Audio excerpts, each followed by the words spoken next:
ranar kuma ranar kwanan ɗakin matansa ne na da Saudatu. Ta ana cikin Madina kawai ta shigo ta ji ana an kashe Muhammadu, ana kururuwa, ana ihu, ana an kashe Muhammadu.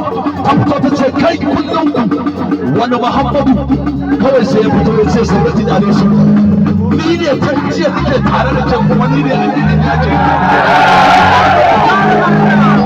ga guda hudu a filin yaki, ga guda ɗaya kuma a Madina daki. Abu da yin sai da hankali su ya buga, ya ce wai ya Rasulullahi kaka, ya ce na sha faɗa muku ba irin Muhammadin da Allah ke haka sunan shi kuke tsoro da shi ba. Ga guda hudu a filin yakin Uhud, ga guda ɗaya kuma a ɗaki a Madina kwanan shi bai fito ba. Mai kawo ruwaye da ce ni kaina da nake kawowa sai da ne wasu wasiya za a yi kanta wannan hadisi. A ranar Abuja da ya gaban san Allah ya fito a Muhammadin shi ya ce kai ba Muhammadin da muka saba takawa bane ba yau ya fito, ba Muhammadin da muka sani bane yau, ba wannan zai firgita ka ba. Wata rana ana zaune kawai sai wani sahabi an kawo manzon Allah riga daga wata duniya, ana kawowa aka ba manzon Allah, da yake shi karimi ne kana ba shi abu yake sakawa, sai shi gida ya saka ya fito.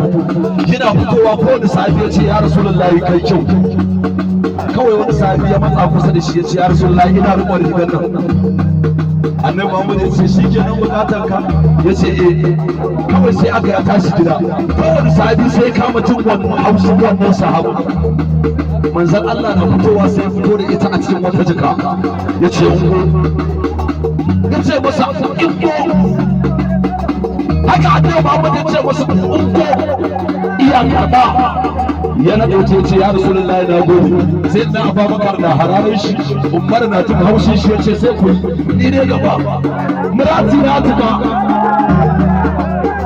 iya kankarawa gida, sai ya kwankwasa matarsa kofa tana rudewa, da shige cikin gida. Sai ce rufe kofar gidan nan. Ta ce mai gida na biya, ya ce ki rufe. Ta ce ko yaki ake ne, ta na ce ki rufe. Ta rufe kofar gida, iya shiga ya ce ƙarshen ɗaki, ya ce shi ma kofar ɗakin rufe.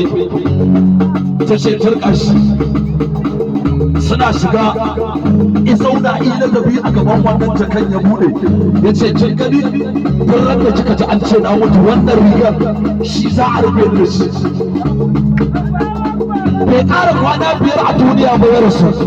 An zo ana turka-turka ana yi mai wanka, manzon Allah na gefe iya zaune, sahabbai sun ɗauko da kamfani fari za su nade shi da shi. Matar shi ta ce wallahi ba ku isa ba. Annabi Muhammad ya kamar ana dan ayariya sai ya ce menene, sai ta ce ai da zai mutu ya ce da wannan rigar za a rufe shi. Manzon Allah ce ba daga maganar mamaci, ba daga maganar mamaci.